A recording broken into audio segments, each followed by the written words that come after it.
আজকে আমরা পোলার zenithal stereographic প্রজেকশনের অঙ্ক এবং তার সমাধান কিভাবে করতে হয় সেটা তোমাদেরকে দেখাতে চলেছি। তো প্রথমে আমরা প্রবলেমটা দেখে নেব কি প্রবলেম এখানে দেওয়া হয়েছে।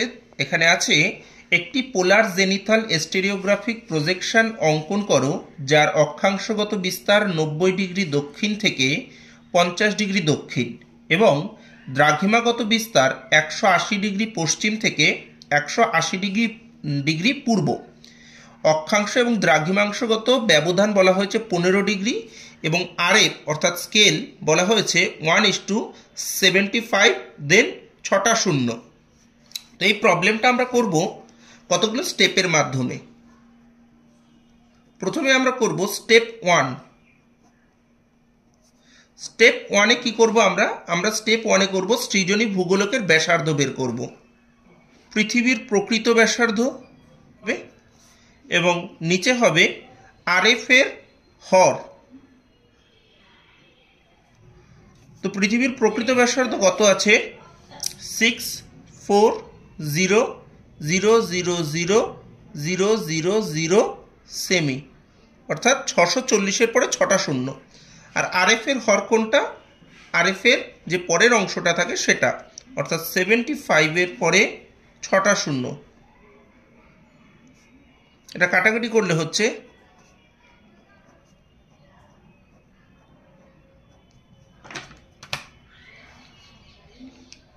640/75 হচ্ছে 8.533 বা 8.53 সেমি। এটা হচ্ছে সৃজনী ভূগোলকের ব্যাসার্ধ, স্টেপ 1। স্টেপ 2। স্টেপ 2-তে আমরা কি লিখবো? দেখো এখানে ব্যবধান বলে দিয়েছিল 15 ডিগ্রি, তাহলে 15 ডিগ্রি ব্যবধানে অক্ষাংশগত বিস্তার, অক্ষাংশের বিস্তার। আচ্ছা, 15 ডিগ্রি ব্যবধানে অক্ষরেখার বিস্তার। দেখো এখানে প্রথমে প্রশ্নে আমরা বলেছিলাম 50 ডিগ্রি দক্ষিণ, কিন্তু 15 ডিগ্রি ব্যবধানে 50 ডিগ্রি দক্ষিণ আসে না, যে কারণে আমরা এটাকে সামান্য চেঞ্জ করে 45 ডিগ্রি দক্ষিণ পর্যন্ত করেছি। তো এখানে কি হচ্ছে, 15 ডিগ্রি ব্যবধানে অক্ষরেখার বিস্তারে আমরা 90 ডিগ্রি দক্ষিণ থেকে শুরু করছি। 90 ডিগ্রি দক্ষিণ, 15 ডিগ্রি কমে আসলে হবে 75 ডিগ্রি দক্ষিণ,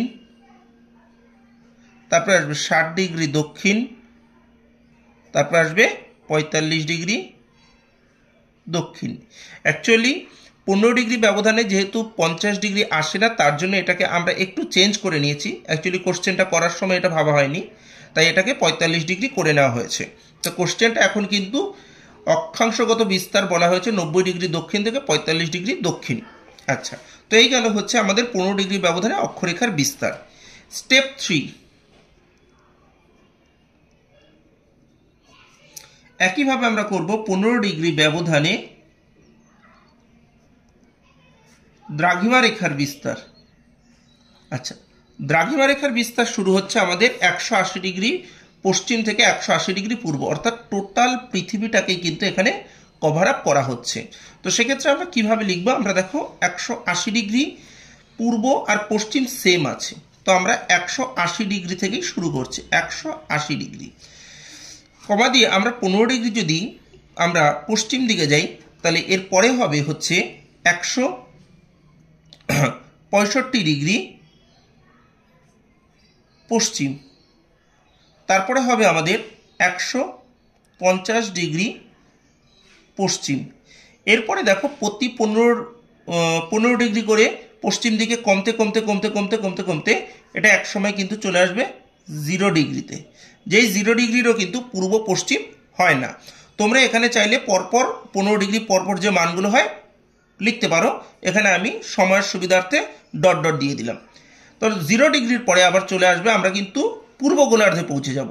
তখন কিন্তু আমরা লিখবো আবার 15 ডিগ্রি পূর্ব। তারপরে আমরা লিখব 30 ডিগ্রি পূর্ব। তারপরে আমরা লিখব 45 ডিগ্রি পূর্ব। এইভাবে আমরা বাড়তে বাড়তে বাড়তে বাড়তে বাড়তে বাড়তে একটা সময় কিন্তু সেম আবার 180 ডিগ্রিতে পৌঁছে যাব। যেহেতু 180 ডিগ্রি আমাদের এখানে লেখা আছে, তাই এখানে আমরা 180 ডিগ্রি লিখলাম না, 165 ডিগ্রি পূর্ব পর্যন্ত লিখলাম। তোমরা চাইলে এটা ডিটেলসেও লিখতে পারো, অর্থাৎ 180 ডিগ্রি থেকে কমতে কমতে 0 ডিগ্রিতে এবং 0 ডিগ্রি থেকে বাড়তে বাড়তে 180 ডিগ্রি পর্যন্তও যেতে পারো। কি করব এরপরে আমরা করব স্টেপ 4, যেখানে আমরা করব 15 ডিগ্রি ব্যবধানে অক্ষরেখাগুলির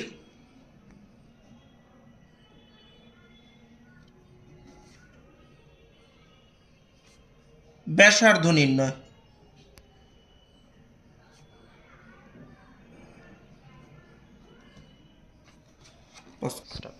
আচ্ছা, 15 ডিগ্রি ব্যবধানে অক্ষরেখাগুলির ব্যাসার্ধ। 15 ডিগ্রি কেন? কারণ আমাদের প্রশ্নানুসারে ব্যবধান অক্ষরেখা দ্রাঘিমারেখার ব্যবধান 15 ডিগ্রি, তাই 15 ডিগ্রি ব্যবধানে অক্ষরেখাগুলির ব্যাসার্ধ আর ফাই এর একটা সূত্র আছে, 2r tan 90 degree minus phi by 2। এক্ষেত্রে ফাই বলতে আমরা যে অক্ষরেখাটার ব্যাসার্ধ বের করব সেই অক্ষরেখা এখানে নোট করা হবে।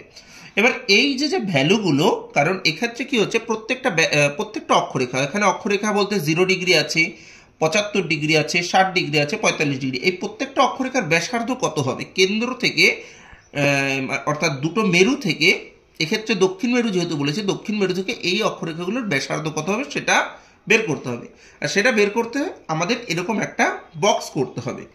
যেই বক্সে দেখো এই মানগুলো আমরা একবারে বের করতে পারবো না, যার জন্য আমাদের ক্যালকুলেটরের সাহায্য নিতে হবে এবং একটা বক্সের মাধ্যমে আমরা ক্যালকুলেশনটা করব। সেক্ষেত্রে দেখো আমরা 6টা কলম করেছি। সেই কলমের প্রথমে আমরা লিখেছি ফাই, মানে এই অক্ষরেখাগুলোর মানগুলো যেখানে আমরা বসিয়েছি পরপর। তারপরে আমরা আর এর ভ্যালু, আর মানে সৃজনী ভূগোলকের ব্যাসার্ধ, এটাকে আর দ্বারা ডিকোড করা হয় আর এর ভ্যালু, যেটা প্রত্যেকটা ক্ষেত্রে কিন্তু সেম থাকবে। এক্ষেত্রে 8.53, এটা আমরা প্রত্যেক ঘরে বসিয়ে দিয়েছি। তারপরে আমরা 2r এর ভ্যালু বের করব, অর্থাৎ r কে 2 দিয়ে গুণ করলেই 2r, যেটাও কিন্তু প্রত্যেকটা ঘরে সেম থাকবে। এরপরে আমরা কি করব, 90 ডিগ্রি মাইনাস 5/2 এর ভ্যালুটা বের করব। 90 ডিগ্রি মানে 90 ডিগ্রি আছে, মাইনাস 5, এক্ষেত্রে দেখো 5 এর মান 90 ডিগ্রি, তাহলে 90 ডিগ্রি মাইনাস 90 ডিগ্রি করলে সেটা হয়ে যায় 0। তাকে যা দিয়েই তুমি ভাগ করো না কেন তার ভ্যালু কিন্তু 0ই থাকবে। তো এক্ষেত্রে দেখো এটার মান 0, এবং তারপরেরটা দেখো 90 degree minus 75 degree, 90 degree minus যদি আমরা 75 ডিগ্রি করি সেক্ষেত্রে ভ্যালুটা বেরোচ্ছে 7.5 ডিগ্রি, অর্থাৎ 90 ডিগ্রি মাইনাস 75 ডিগ্রি তাকে 2 দিয়ে ভাগ করে 7.5 ডিগ্রি। একইভাবে তার পরের ঘরে 90 ডিগ্রি মাইনাস 60 ডিগ্রি তাকে 2 দিয়ে ভাগ করলে 15 ডিগ্রি, এবং তারপরেটা 22.5 ডিগ্রি হচ্ছে। এরপরে আমরা কি করব, এর সাথে tan গুণ করে দেব। আচ্ছা, এক্ষেত্রে আমরা একটা ক্যালকুলেশন করে দেখাচ্ছি। ধরো আমরা 75 ডিগ্রির ভ্যালুটা বা রেডিয়াসটা কতটা হবে সেটাকে আমরা দেখাচ্ছি। দেখো 75 ডিগ্রির ক্ষেত্রে আর এর ভ্যালু আছে 8.53, 2r এর ভ্যালু বেরিয়েছে 17.06, যেটা অবশ্যই দুটো প্রত্যেকটা ঘরে সেম হবে। এরপরে এই 75 ডিগ্রির ক্ষেত্রে 90 ডিগ্রি মাইনাস 5/2 ভ্যালুটা কি করে আমরা বের করেছি, দেখো ক্যালকুলেটরে আমরা লিখব 90 ডিগ্রি মাইনাস 5, মানে 15 মাইনাস হচ্ছে কি 75 ডিগ্রি, ঠিক আছে, 75 ডিগ্রি ইকুয়াল টু দেব ভাগ 2, মানে কত বেরোলো 7 ডিগ্রি 30 মিনিট। এখানে আমরা 7 ডিগ্রি 30 মিনিট লিখেছি। এবার এই 7 ডিগ্রি 30 মিনিটকে আমরা কি করছি, tan দিয়ে গুণ করছি, অর্থাৎ tan 7 ডিগ্রি 30 মিনিট। এক্ষেত্রে দেখো ডিগ্রি, মিনিট, সেকেন্ড সব কিন্তু একটাই বটম, এটাকেই কিন্তু আমরা চাপ দেবো ডিগ্রির ক্ষেত্রেও এবং মিনিটের ক্ষেত্রেও। তো এখানে 7 degree 30 minute, tan 7 degree 30 minute ইকুয়ালটা আমরা বের করলাম, কত বেরোলো 0.13। তো এখানে আমরা 0.13 করে দিলাম। এবার দেখো আমরা একবারেই ক্যালকুলেশনটা করে ফেলতে পারি, এই 2r tan 90 ডিগ্রি মাইনাস 5/2 এর ভ্যালু বের করতে পারি। কি করে বের করতে পারবো, এইটার সাথে অর্থাৎ tan 90 ডিগ্রি মাইনাস 5/2, অর্থাৎ এই অংশটার মান তো আমাদের বেরিয়ে গেল, এর সাথে আমাদের গুণ করতে হবে 2r, তাহলে ওইটার সাথেই যদি আমরা ওটাকে ইকুয়াল টু করে দিয়ে ইনটু আমরা যদি 2r গুণ করি, অর্থাৎ 17.06 ইকুয়াল টু করে দিলে আমাদের মান বেরোচ্ছে 2.25। এই যে 2.25, এইভাবে আমরা প্রত্যেকটা ক্যালকুলেশন করতে পারি। তবে প্রত্যেকটা স্টেপে যা ভ্যালু বেরোবে সেগুলো কিন্তু আমাদের এখানে লিখতে হবে। আমি আরও একটা দেখাচ্ছি। এক্ষেত্রে দেখো 45 ডিগ্রির ভ্যালু, 45 ডিগ্রির ক্ষেত্রে ফাইয়ের ভ্যালু 45 ডিগ্রি, আর এর ভ্যালু 8.53, 2r এর ভ্যালু তাকে 2 দিয়ে গুণ করে 17.06 বেরিয়েছে। এবার আমরা 19 মাইনাস 5/2 ভ্যালু বের করছি। 90 ডিগ্রি মাইনাস 45 ডিগ্রি, 90 থেকে 45 ডিগ্রি বাদ গেলে হয় 45 ডিগ্রি। 45 ডিগ্রিকে আমরা যদি 2 দিয়ে ভাগ করি সেক্ষেত্রে বেরোবে 22.5 ডিগ্রি, অর্থাৎ 22 ডিগ্রি 30 মিনিট। তাহলে 90 ডিগ্রি মাইনাস 5/2 ভ্যালু বেরোলো 22 ডিগ্রি 30 মিনিট। এবার এটাকে আমরা কি করব, tan দিয়ে গুণ করব, ইন্টু 22 ডিগ্রি 30 মিনিট। এটাকে আমরা tan দিয়ে যখন গুণ করব তখন প্রত্যেকে মাথায় রাখবে এখানে একটা কিন্তু ভুল হয়ে যেতে পারে। 22 ডিগ্রি 30 মিনিটের পরে যদি আমরা tan মারি সেক্ষেত্রে কিন্তু ক্যালকুলেশন ভুল বেরোবে, সিনট্যাক্স এরর দেখাবে। তো এক্ষেত্রে মাথায় রাখবে প্রথমে tan দেন 22 ডিগ্রি 30 মিনিট। দেখো এর ভ্যালু কত বেরোচ্ছে, 0.414 এরকম সামথিং বেরোচ্ছে। তো 0.41 tan 22 ডিগ্রি 30 মিনিটের ভ্যালু 0.41। এটা করার পরে এটার সাথে আমরা সরাসরি গুণ করে দিতে পারি 2r এর, কারণ এই ভ্যালুটার সাথে 2r গুণ করে দিলে টোটাল মানটা বেরিয়ে যাচ্ছে। ইন্টু 2r এর ভ্যালু কত আছে, 17.06। কত বেরোলো, 7.066, যেটাকে আমরা 7.07ও লিখতে পারি। পোলার জেনিথাল স্টেরিওগ্রাফিক প্রজেকশন আঁকার ক্ষেত্রে আমরা যেটা করব, প্রথমেই খাতার একেবারে মাঝখানে, মোটামুটি একটা মাঝখানে একটা বিন্দুকে আমরা বসিয়ে নেব। বিন্দুটা বসিয়ে আমরা প্রোটেক্টর নিয়ে নেব। প্রোটেক্টরের একেবারে মাঝখানের যে কনজাংশন পয়েন্টটা রয়েছে সেটাকে একদম ওই বিন্দু বরাবর আমরা বসাবো। বসিয়ে আমরা উপর নিচ ডান দিক বাদিকে 4টে বিন্দু প্রথমে নিয়ে নেব। প্রোটেক্টরটা একটু সমান করে বসাতে হবে। উপরে 0 ডিগ্রিতে, নিচে 180 ডিগ্রিতে, ডান দিকে 90 ডিগ্রিতে এবং বাদিকে 270 ডিগ্রিতে। এবার এই বিন্দুগুলোকে আমরা কি করব, পরস্পর জুড়ে দেব।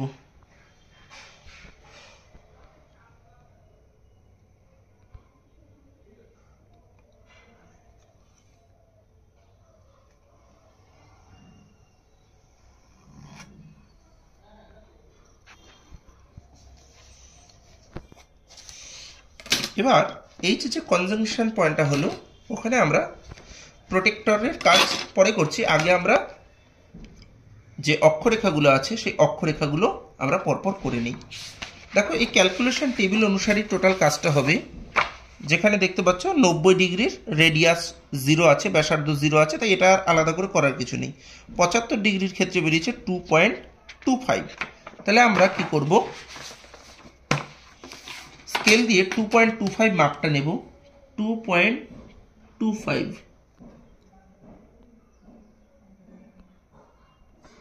আমরা নিয়ে একদম ওই বিন্দুতে বসিয়ে 2.25 সেন্টিমিটারের একটা ব্যাসার্ধ আমরা এঁকে নেব।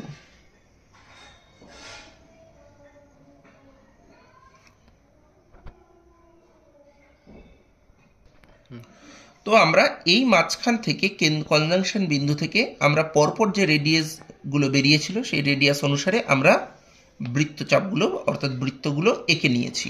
সেক্ষেত্রে দেখো প্রথম ভ্যালু ছিল 0, মানে 90 ডিগ্রির ক্ষেত্রে 0ই বেরোবে। 75 ডিগ্রির ক্ষেত্রে 2.25 মাপ নিয়ে আমরা বৃত্তচাপ এঁকেছি। তারপরে 4.57 নিয়ে আমরা এঁকেছি। 4.57 এই কেন্দ্র থেকে 4.57 এবং 45 ডিগ্রির জন্য 7.07 নিয়ে আমরা কেটেছি। এরপরে আমরা আবার চলে আসবো প্রোটেক্টরের কাজে। প্রোটেক্টরটাকে আমরা আবার সেই কনজাংশন বিন্দুতে বসিয়ে নেব। কনজাংশন বিন্দুতে প্রোটেক্টরকে একদম সঠিকভাবে বসাতে হবে।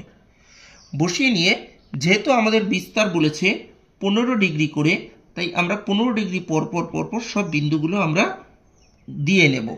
দেখো উপরের দিকে আমরা 0 যদি রাখি তাহলে 15 ডিগ্রি পরপর গুনতে আমাদের সুবিধা হবে, তাই প্রোটেক্টরের উপরের দিকে আমরা 0 ডিগ্রি দিয়েছি। এরপরে আমরা বিন্দুগুলো বসিয়ে নেব। প্রথমটা আমরা বসাবো এই 15 ডিগ্রিতে একটা বিন্দু, 15 পরে আরও 15 যোগ হলে হবে 30 ডিগ্রি, তারপর একটা হবে 45 ডিগ্রি। হ্যাঁ, তো এইভাবে আমরা প্রত্যেকটা বিন্দু চারিদিকে 15 ডিগ্রি পরপর করে নিয়ে নেব। নিয়ে আমরা স্কেল দিয়ে পরপর ওই বিন্দুগুলোকে জুড়ব। এক্ষেত্রে আমরা একটু সতর্কভাবে যদি জুড়ি তাহলে বিষয়টা তাড়াতাড়ি হয়। যেরকম ধরো এখানে 15 ডিগ্রির পরে যে বিন্দুটা আছে, একইভাবে নিচে এই দিকেও 15 ডিগ্রি পরে একটা বিন্দু আছে। আমরা কেন্দ্রকে ছেদ করে যাতে এই দুটো বিন্দুকে যুক্ত করতে পারি সেভাবে আমরা স্কেলটা ধরে সূক্ষ্মভাবে বৃত্তচাপ পর্যন্ত এটাকে বর্ধিত করব। ঠিক আছে, পরপর আমরা জুড়ে দেব।